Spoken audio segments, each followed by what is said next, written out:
Alright, so ayan mga master, good day sa inyong lahat. Welcome back na naman dito sa ating YouTube channel at welcome sa another episode ng ating van build. So, siya nga pala na ikabit ko na yung yung rack and pinion na maayos, tapos naayos ko na rin yung naputol na bolt, and then naayos ko na rin yung gulong. So, naikabit ko na rin yung rack end. Hindi ko na nabidyohan kahapon kasi sobrang busy ako. Hindi na ako nakapag-vlog dahil hindi ako prepared nung ginagawa ko yun. Tuloy-tuloy kasi yung trabaho ko kahapon. So, mamaya pupunta tayo ng van para silipin kasi i-align ko yung gulong ng van kasi hindi ko na-align kahapon. So, konting na lang naman, and then ikakabit ko na yung steering. Kasi yung steering na lang ang hindi pa natin nakakabit at saka yung alignment ng gulong. So, mamaya pupunta tayo dun sa van para ayusin na yun. Medyo konti na lang naman yung gagawin natin doon. Alignment ng gulong and then yung steering na lang. Tapos konting higpit ng mga doon, mga banjo bolt. Baka mag-leak yung yung tawag nito. Yung power steering oil. Oh. So yun. Punta muna tayo ng van and then tingnan natin, silipin natin kung ano yung mag-condition na ng van natin. Okay na yun, okay na yun. Medyo konti na lang yung ayusin natin sa ilalim. Nandito na tayo ulit sa van mga master at mag-a-align na ako ng gulong. Paano ko siya i-align? Ginamitan ko siya ng technique na old school. Yung ganito, tali. Tali lang. Ayan. So ayan. I-align ko yan. Kailangan pantayan tali niya dun sa likod. Kasi pag hindi pumantayan, ibig sabihin hindi naka-align. Mamaya.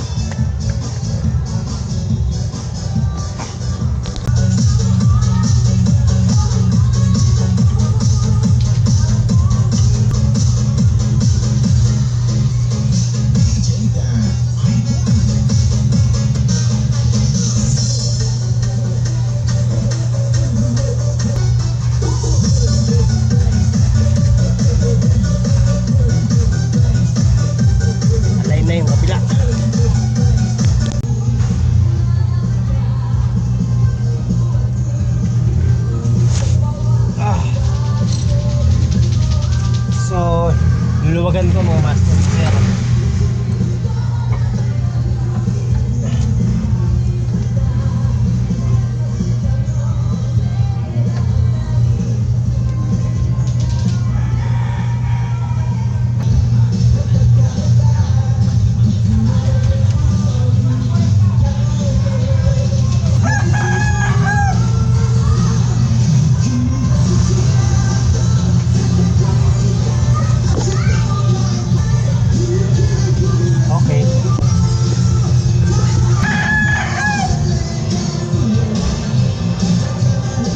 Bingi pa eh.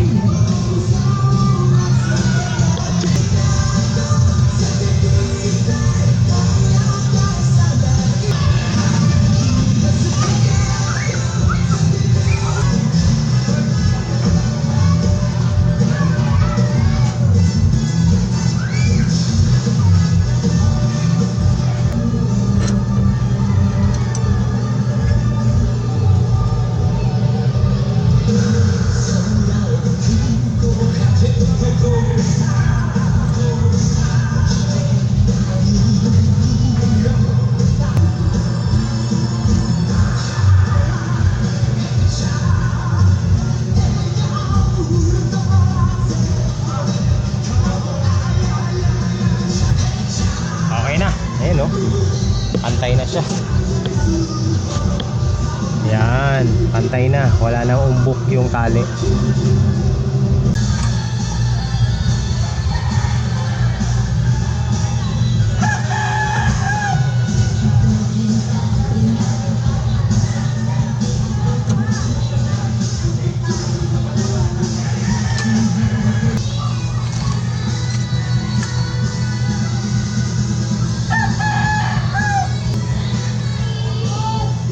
Na lang dito, hindi ko pa nahigpitan eh. Secure natin, double check natin. At bago yung align. Kulang dito, kulang. Konti lang naman. konti lang. So siguro mga mga ilang pihit lang yan. 1, 2, 3, mga tatlong pihit lang yan siguro.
Tornilyo na lang mga master.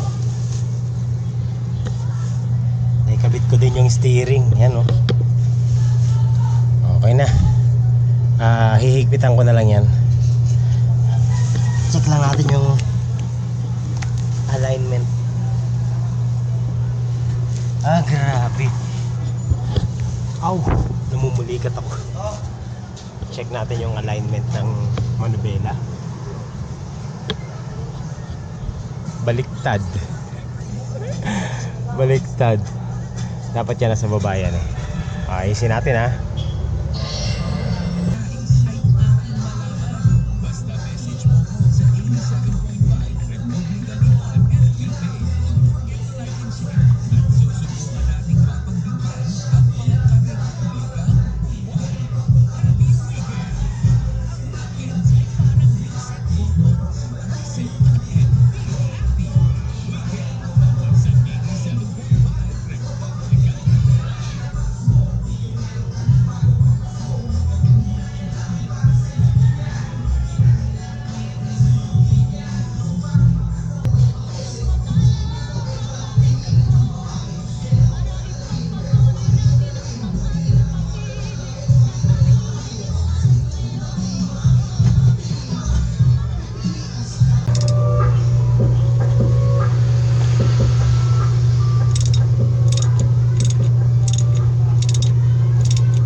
Alright, okay na mga master. Natapos ko na yung trabaho natin dito. Na-align ko na yung gulong. Nagapitan natin na maayos yung steering. Hopefully hindi matanggal. So ayan, nandito tayo ngayon sa loob ng van. Sinarado ko kasi baka copyright tayo. Daming nagmu-music dito sa amin. So hindi ko na rin na-record lahat kasi nga makaka-copyright tayo. Ang daming mga kabilaan yung mga music eh. So ayan, bibili na lang ako ng fluid, para steering fluid, para mai-bleed na natin yung yung power steering, no? So yan lang muna mga master. Mamaya punta tayo sa yan sa gas station. Bili tayo ng steering fluid kasi wala na ako eh. Ang nandun sa akin yung pang transmission fluid eh. Alam ko hindi naman pwede yung transmission fluid. So yun na ang gagawin natin, final. Tapos ano pa ba? Ayun, okay na, no? Hindi na ako kakabahan na na maubusan tayo ng steering fluid. Kasi sure naman ako wala nang leak yan. Okay, ang dumi-dumi ng van natin, no? Ayan. So, mga future plan natin dito is itong buong likod na to, tatanggalin to. Tapos higaan, ganyan. Tapos yung ilalim ng bed is mga storage. So, yun lang yung setup natin. And hopefully kung magkakaroon tayo ng sponsor na 12 volts na aircon kung meron kakabit natin dito sa ibabaw, no? Tatanggalin natin yung bubong na yan. Paunti-unti lang natin gagawin to. Itong gilid na to, sidings na to, tingin ko babaklasin ko to, tatanggalin ko na tong stock na to. Ang ilalagay ko na lang dyan is plywood para magkaroon ng aesthetic na design. So plywood dyan. So itong bubong, yan, tatanggalin din natin yung bubong na yan. At gagawin nating basta kung ano yung maisipan natin. So meron pa ako ditong gagawin. Maglalatero pa ako dun sa likuran kasi meron ako nakitang bulok doon. Pero tsaka yun, huli na natin gagawin yun. Importante yung makina muna. So next project natin dito is yung carburetor. Kailangan may setup ko ng carburetor. So ang magiging problema ko lang, kailangan ko ng plate bakal na ganyang kakapal, no? Ganyang kakapal. Gagawin ko siyang adapter ng carburetor. And syempre, sabi nga natin DIY ang gagawin natin. So i-DIY na lang natin yun mga master. Bahala na kung ano mangyayari. Ipapamachine shop ko yung pakikinisin ko lang yung surface. Pero yung mga butas-butas at kung ano-anong butas doon, tayo na yung gagawa. Okay, so machine shop, pakinisin lang natin yun. Alright, so punta na tayo sa sa gas station para makabili ako ng ATF.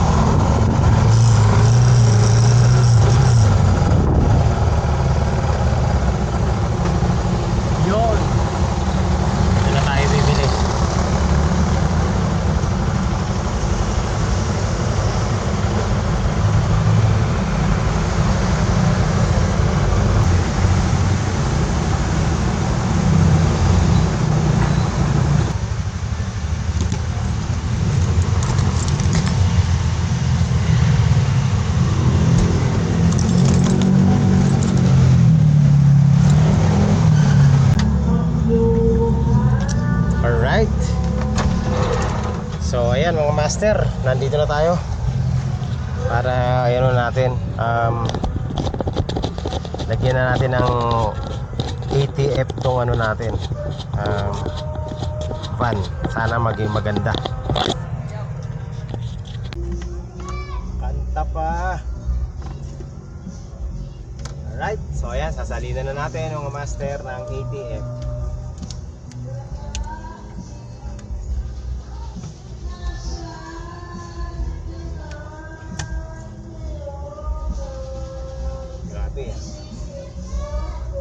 Kailangan natin ng imbudo. Wait lang.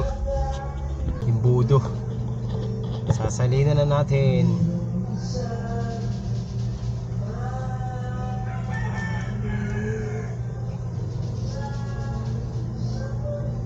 Naku, mukhang kukulangin to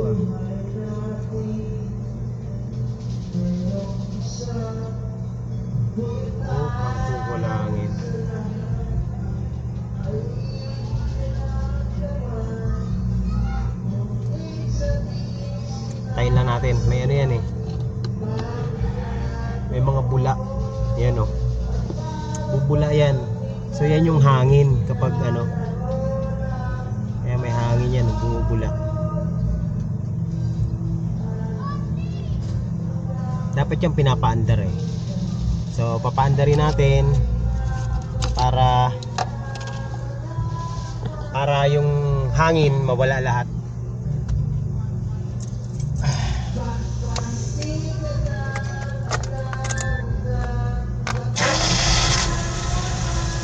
Yan. Hinigop nyo. Uy, dito mo tunog.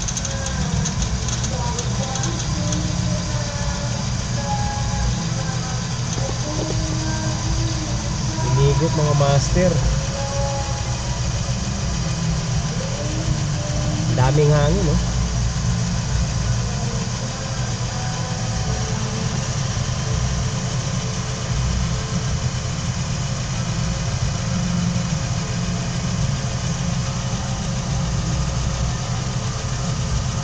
Puro bula. Lagyan pa. 1 litro yata yung maubos natin.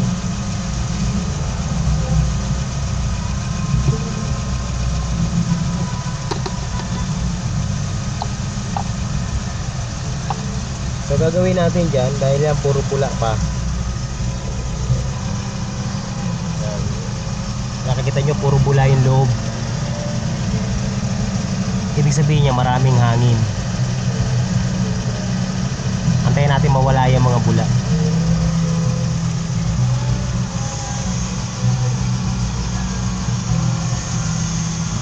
So pagtanggal ng hangin yan is isasagad mo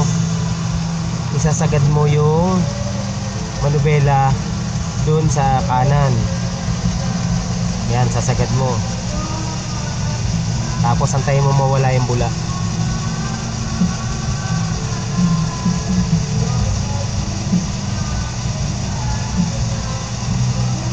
Tapos sasagad mo papunta naman sa kabila, sa kaliwa. Eh no, kumukulo no.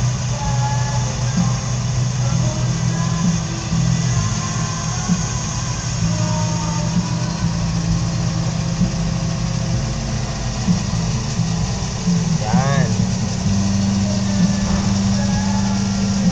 So ang mangyari nun, lahat ng hangin doon na-compress na.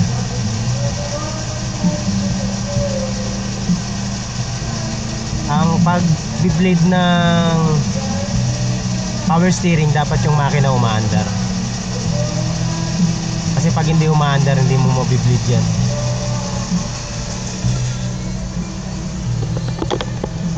Saan ko natutunan yan mga master? Sa YouTube lang din. So waiting na lang tayo mawala yung mga bula. Okay na yan pagkatapos yan. Dami po oh.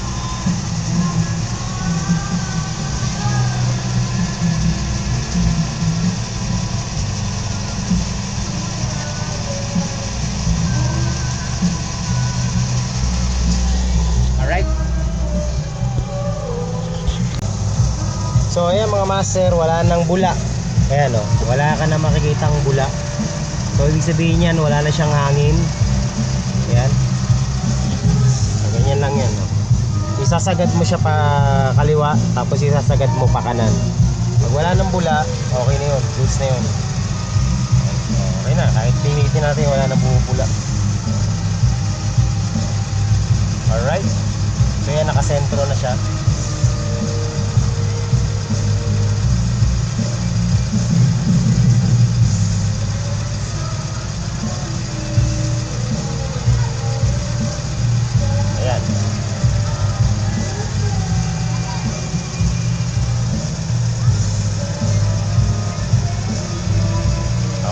Master, wala nang bula. Alright, so quality ang ating trabaho. At wala na rin leak. Wala ka na makikitang leak sa ilalim.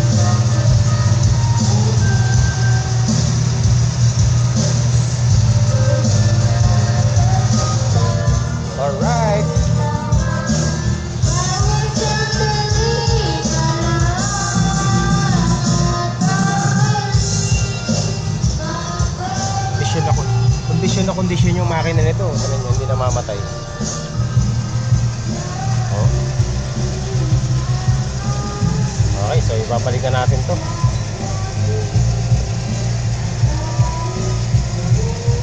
So ayan mga master, nanahimik din yung paligid dito sa amin. Wala din yung mga kumakanta. So ayan, nakapaglinis na ako sa loob ng van. Natanggal ko na yung mga tools ko. Medyo maayos na. Iuwi ko na lang yung iba na to. Ayan. So all goods na mga master. Next project natin dito is yung carburetor. So medyo magiging madugo to kasi magkakaroon ng conversion. Pero yun nga, gaya ng sinabi ko, ako na yung gagawa ng conversion yan. Hahanap lang tayo ng plate na maganda-ganda. Tingin tayo sa Pasay. At saka susukatin ko muna yan kung gaano kalapad para accurate yung plate na bibili natin, no? Mga ganyan kakapal na plate ang kailangan ko. Mga half inch or 1 inch ang kapal. Okay, so pahinga na muna tayo mga master, and that's all for today. Maraming salamat po sa sumama rito sa ating van build camper van dito sa ating vlog. So ito nga pala yung van natin. Ang daming mga makukulit na bata. Ayan. Alisin ko na yung motor ko dun kasi baka baka sampahan ng mga bata eh. Okay, so ayan po. Pag okay na yan, tuturo ko kayo dyan. Alright, bye bye, see you next time.